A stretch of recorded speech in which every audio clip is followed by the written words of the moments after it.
Good afternoon. First of all, we just came out from a very good discussion with the heads of state and government, first on Ukraine.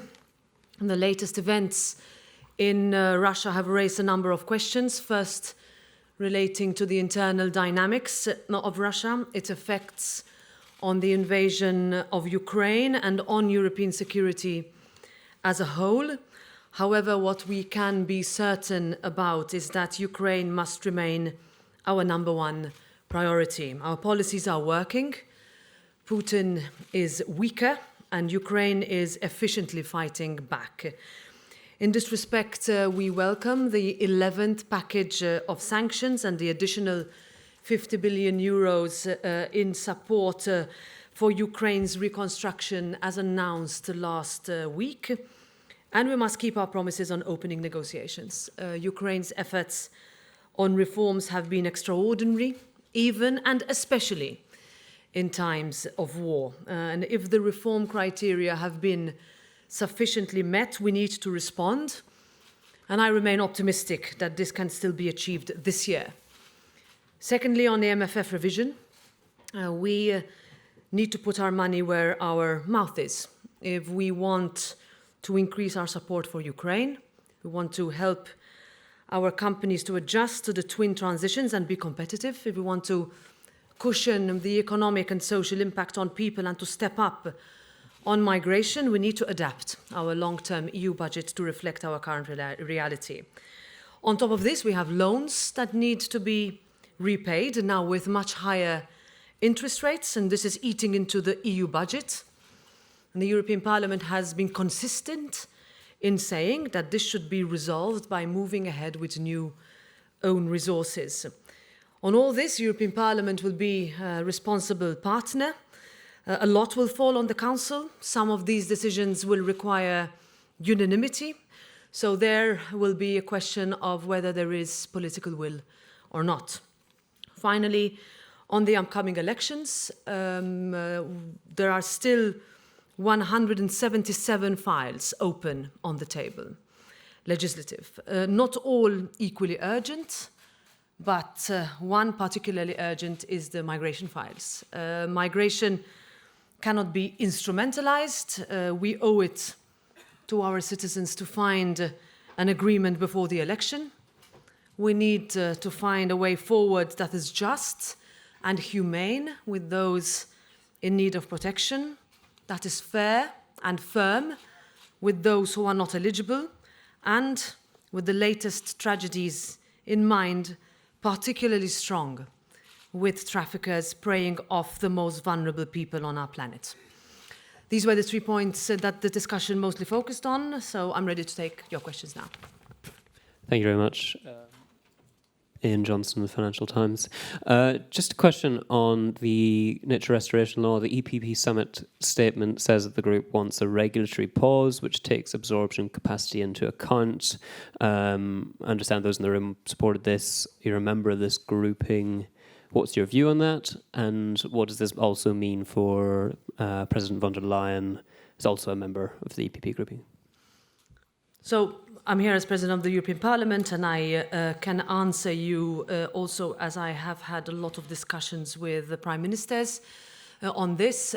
You saw what happened in the Parliament. There was a rejection in the Agri Committee, there was then a rejection in the Fisheries Committee, and this week a 44 to 44 member rejection in the Environmental Committee. The vote will now be put on the plenary agenda. It remains to be seen exactly which date it will be. But if you ask me, this is democracy in action. There is a position of the Parliament, and that will be determined by the plenary vote the week after next. Thank you. Laura, at the end of the room. Yes, please. Hi, Madam President, Laura Zornoza for EFE. I have, here in the back, I have a question on the European electoral reform that's been proposed by the Parliament and the new proposed composition of the Parliament that has received cold like reception from the General Affairs ministers on Tuesday. I was wondering if you brought it up with the leaders today. What kind of feeling did you get from them, and if you're optimistic that both files could be in place for the next elections? Thank you. Well, thank you for this question. I mentioned a few things. First of all, I asked prime ministers to have a think on going into the next mandate on how we treat the discussion on European elections in general, starting from the date, a date which was set for the first direct elections to the European Parliament in 1979, going to an electoral law, not only one that is remaining from the last mandate, not only a request by this Parliament for a convention to be triggered, also on the electoral law reform, and finally on the composition of the European Parliament. On the composition of the European Parliament, this is an area where the European Parliament has legislative initiative, and therefore our report was communicated to the Council. You are correct in saying that the first discussions were not conclusive, I would say, but a decision has to be taken on the composition of the Parliament. We would ask also for heads of state and government to look really into what they would like to see from a European Union that can really boast, if I can use this word with responsibility, of the unprecedented unity and the unprecedented competence it has found in the past 4 years. By next year, 5 years, first on the pandemic, and since the 24th of February of last year, since the war started. On that, I made a very clear statement to the prime ministers and presidents that if we are expecting, as we are, day after day, enlargement countries or countries that have applied for membership or are on the path to becoming candidate countries, expecting them to reform, then we need to be ready to reform ourselves.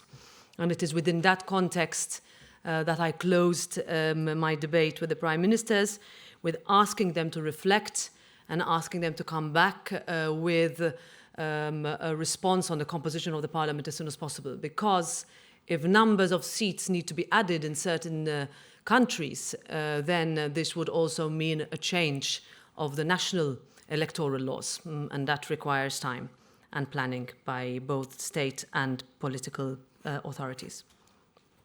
Yes, please. Yeah, you take the microphone. Yes, please. National News Agency of Ukraine, Evgeny Matyushenko. The Commission has recently presented an interim oral assessment for Ukraine, Moldova, and Georgia. After today's discussions, what kind of reforms do you believe Ukraine should prioritize to secure a successful October report ahead of hopefully the start of accession negotiations before year-end? Thank you. Well, on this, Parliament is clear that accession negotiations should start already this year. So our hope would be that the December European Council will be the place or the time where that step can be taken. And I make it very clear that each country has its own path. Each country, and we'll talk just about Ukraine, it's not only about the speed with which you are acceding to the original requests, the speed with which you answered the questionnaire, but also while fighting a war is remarkable. And that has to be recognized. My appeal, and this would be the European Parliament's appeal, is that once the reforms, whether they are in the judicial field, whether they are in media freedom field, minorities field, would be completed, then we have to take the equivalent step from our end. And I would say, optimistic by the statements that I heard from the leaders, both as they came into the European Council, but also within our conversations, that there is momentum, and that momentum will not stop, and that support will not stop. Yes, madam, for the second row, please. Okay. Good afternoon, Mrs. President Metsola. My name is Nicole Panzaro. I'm from Euroactiv. I just want to ask you about that President of European Council before this event asked kindly the EU member states to present a plan for EU integration of Moldova and Ukraine. Do you know about this plan? What should be consist of this plan concretely? Can you tell us more details? Thank you. Perhaps to make clear that I mentioned only Ukraine before, but the same should be said for Moldova, both in terms of the readiness of a country that looks to Europe as its home, but also making crucial reforms that are needed and also on a very solid pro-European path. And that has to be recognized. It is recognized by the European Parliament. It was also recognized by this institution. As regards the request of the President of the European Council. This is, of course, in preparation of future European Councils, which come step by step, as would happen in the kind of accession process of every country. And that, I have no doubt, will be related already to the questions that have been asked, to the recommendations that have been given, and to the timeline that is needed in order for some to be met before any decision on accession status to be taken by the end of this year, as I said, hopefully.